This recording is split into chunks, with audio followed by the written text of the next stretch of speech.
అంటే బేసికల్‌గా ఒక కథ తీసుకున్నప్పుడు హ్మ్. కథ మనల్ని టర్న్ చేస్తా ఉంటది. హ్మ్. ఫస్ట్ దేనితో జర్నీ చేసామో దాంతోటే మారుస్తా ఉంటది. హ్మ్. నువ్వు తీసుకున్న జోన్లు మారుతా ఉన్నాయి. హ్మ్. 'జాంబిరెడ్డి' మధ్యలో 'ఇష్క' వచ్చిన, 'అబద్ధం' వచ్చిన, హ్మ్. తర్వాత 'హనుమాన్‌తో' మార్చింది. హ్మ్. నిన్ను ఒక స్టార్‌గా, సూపర్ హ్మ్. హీరోగా మార్చేసింది. హ్మ్. తర్వాత అన్ని యూదులు ఇట్లాంటి కథలే వస్తున్నాయి కదా! హ్మ్. దీనికోసం ఏమన్నా నువ్వు ప్రాక్టీస్ చేసావా? చేశాను సార్. అంటే మార్షల్ ఆర్ట్స్ ఇట్లాంటియి? మార్షల్ ఆర్ట్స్ నేను బ్యాంకాక్‌లో ఒక 1 వీక్ 10 డేస్ ట్రైన్ అవ్వడం జరిగింది. ఫాస్ట్ యాక్షన్ ఉంటుంది ఈ సినిమాలో. మన రెగ్యులర్‌గా మనం తెలుగు సినిమాల్లో చూస్తున్నట్టు కొంచెం స్లో మోషన్ షాట్స్ పెట్టి ఎలివేషన్‌లు, బిల్డప్‌లు అలాంటి యాక్షన్ చేయలా.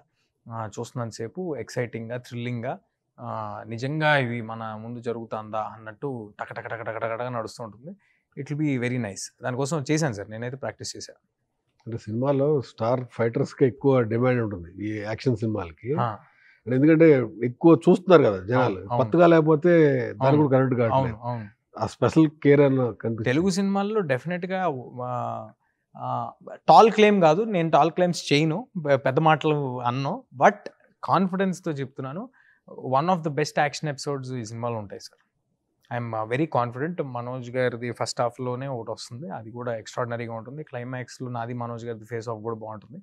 ఆహ్, చాలా బాగా తీయటం జరిగింది సార్ యాక్షన్ బ్లాక్స్.